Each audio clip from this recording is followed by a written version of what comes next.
சரஸ்வதி பூஜைக்கு எல்லார் வீட்லேயுமே பொரி மீதமாக இருக்கும். பொரி மிச்சம் இல்லைனாலும் பரவாயில்ல, பொரி வாங்கியாவது பசங்களுக்கு இந்த சூப்பரான ஈவினிங் ஸ்நாக்ஸாக செஞ்சு கொடுங்க. ஒரு கப் பொரியை ஒரு 2 நிமிஷம் மட்டும் லேசாக வறுத்து தனியாக எடுத்து வச்சுக்கோங்க.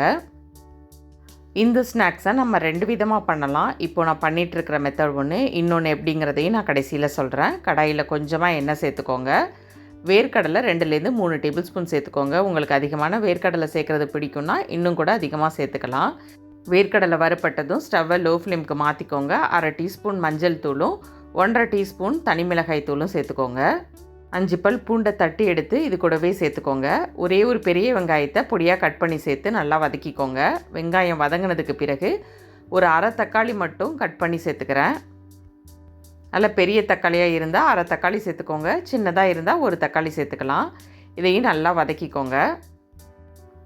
இது கூட ஒரே ஒரு கேரட்டை துருவி எடுத்து வச்சுருக்கேன், அதையும் சேர்த்து வதக்கிக்கலாம்.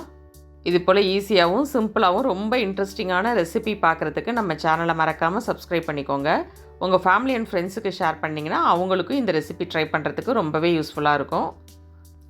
கேரட்டும் ஓரளவு வதங்கினதுக்கு பிறகு கொஞ்சமாக உப்பு சேர்த்துக்கோங்க. பொரியில் லேசாக உப்பு இருக்கும், இதில் சேர்க்கும்போது உப்பு பார்த்தே சேர்த்துக்கோங்க. எல்லாத்தையும் நல்லா கலந்து விடுங்க. நம்ம சேனலில் நிறைய ஸ்நாக் ரெசிபி வீடியோ அப்லோட் பண்ணியிருக்கேன், அதோட லிங்க்கை டிஸ்கிரிப்ஷனில் கொடுக்குறேன். கண்டிப்பாக செக் பண்ணி பாருங்கள், உங்கள் எல்லாருக்கும் ரொம்ப யூஸ்ஃபுல்லாக இருக்கும். வெங்காயம் தக்காளி கேரட்லாம் நல்லா வதங்கிடுச்சு. இப்போ வறுத்த பொரியை இது கூட சேர்த்து நல்லா மிக்ஸ் பண்ணிக்கோங்க.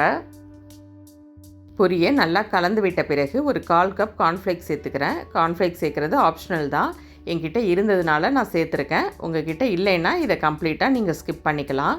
எல்லாத்தையும் நல்லா மிக்ஸ் பண்ணி விட்டுக்கோங்க. வீடியோட ஸ்டார்டிங்லேயே சொன்ன மாதிரி இதை வேறொரு மெத்தடில் பண்ணலான்னு சொல்லியிருந்தேன். இப்போ எண்ணெய் சேர்த்து எல்லாத்தையும் வதக்கி இதை ப்ரிப்பேர் பண்ணியிருக்கோம்.